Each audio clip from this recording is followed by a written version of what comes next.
សួស្តីបងប្អូននេះគឺទ្រង់ចិញ្ចឹមកដោបបាទគឺសិតតែកដោបទាំងអស់បាទកដោបគឺយល់ល្អយើងដាក់វាកន្លែងដែលមានកម្ដៅបាទដូចខាងក្រៅនោះនេះយើងរសារវាច្រើនហើយយើងពិបាកនឹងរុះរើ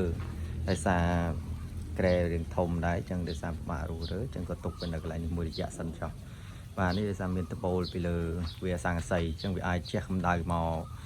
បានគ្រាន់បើដែរអញ្ចឹងហើយក៏វាមិនអីទេបាទ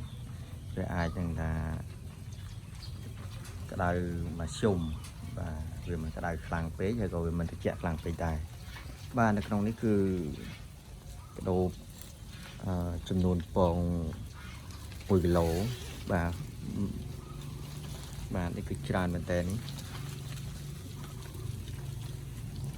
គឺយើងដាក់ស្លឹកចេកឲ្យវាស៊ីជារៀងរាល់ថ្ងៃបាទនេះគឺយើងដាក់ស្លឹកចេកលាយជាមួយនឹងស្មៅខ្លះដើម្បីបំពន់វាឲ្យវាឆាប់ធំស្លឹកចេកគឺវាឆាប់ធំដែរបាទគាត់ថាវាវីតាមីនវាតិចជាងស្មៅមួយចំណែកទៀតគឺយើងបានដាក់ស្លឹកអំពៅបាទស្លឹកអំពៅប៉ុន្តែគាត់ថាស្លឹកអំពៅយើងពិបាករកអញ្ចឹងហើយគឺសបោស្លឹកចេកហើយនឹងស្មៅយើងអាចលាយខ្លះបាទមិនថាស្លឹកចេកឬក៏អ្វីទេវាស៊ីទាំងអស់តែគាត់ថាការរីកធំធាត់របស់វានេះគឺវាមានតាមប្រភេទនៃវីតាមីនរបស់វាដែរស្លឹកចេកវាការធាត់ធំវាយឺតបាទវារាងយឺតមិនដូចស្មៅហើយនឹងស្លឹកអំពៅទេស្មៅវាវីតាមីនច្រើនដូចជាស្លឹកអំពៅជាដើមដូច្នេះហើយយើងដាក់ស្លឹកចេកឲ្យវាស៊ីនេះដោយសារស្លឹកចេកវាស្បូរពេកបាទស្លឹកចេកស្បូរមែនតើអញ្ចឹងចាំអស់ស្លឹកចេកចាំយើងដាក់អ្វីផ្សេងទៀតដូចជាស្មៅឬក៏តារោស្លឹកអំពៅដែលគេកាប់ចោលឬក៏អាចនឹងយើងដាំខ្លួនឯងបានខ្លះដែរនឹងយើងឲ្យវាស៊ីឥឡូវនេះយើងវានៅរឿងតូចដែរទេបាទអាយុបានប្រហែលជាជិត1ខែហើយបាទ20ថ្ងៃជាងហើយតាំងពីញាស់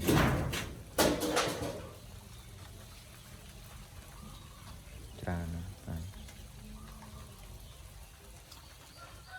មានចំណីយើងលាយចំណីវាខ្លះដែរនេះចំណីកូនទាបាទចំណីកូនទាចំណីកូនមាន់ហ្នឹងយើងអាចដាក់វាខ្លះដើម្បីជាអាហារពៅរបស់វាហ្នឹងហើយឲ្យវាឆាប់ធំច្រើនបងប្អូនដោយសារវាចូលនៅក្នុងស្លឹកចេកនេះបើស្លឹកចេកនេះវាស៊ីអស់ទៅវាចេញមកច្រើនមែនតើរាប់ម៉ឺនក្បាលហើយច្រើនណាស់ហើយមកបលោតវាចូលចិត្តចំណីដែរតាដូចមន់ដូចទាអីចឹងដែរដាក់អស់ដាក់ស្មើនេះអញ្ចឹងប្រហែលជាម៉ោង2:10ម៉ោង12ព្រឹកអញ្ចឹងប្រហែលជាម៉ោង2:10ម៉ោង1ហើយស៊ីអស់លេងណាតែយើងដាក់ធៀងចេក4-10ធៀងអីចឹងទៅ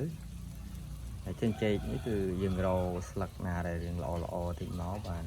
វីតាមីនច្រើនហើយរៀងខៀវតិចមកតែនេះយើងអាចលាយគ្នាដោយសារអីយើងធៀងចេកខ្លះវានៅក្រោមខ្លះវានៅលើអីចឹងទៅពេលហើយយើងក៏ដាក់លាយគ្នាចឹងទៅប៉ុន្តែបើយល់ល្អយើងយកធៀងចេកដែល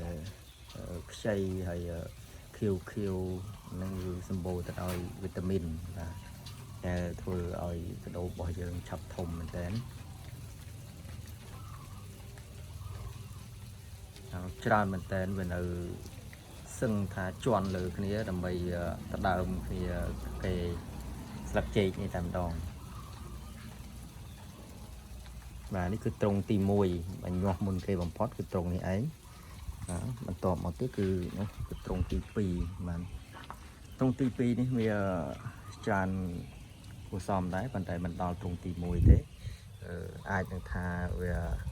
ជាកន្លះគីឡូទេបងបាទហើយនៅ ត្រង់ទី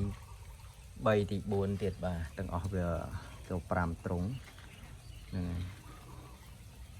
វាបន្តគ្នាហ្នឹងអរគុណច្រើនបងប្អូនហ្នឹងហើយបងប្អូនចង់ដឹងឬក៏មានចម្ងល់ចង់ចិញ្ចឹមកដោអីអាចសាកសួរអាច comment នៅលើ YouTube channel របស់ខ្ញុំបានបាទហើយជួយ subscribe channel ម្នាក់មួយមកដើម្បីគ្រប់គ្រងខ្ញុំធ្វើវីដេអូនេះបន្តទៀតបាទហើយខ្ញុំនឹងថតសកម្មភាពជារៀងរាល់ថ្ងៃនៃកដោនេះឲ្យបងប្អូនមើលបាទអរគុណច្រើន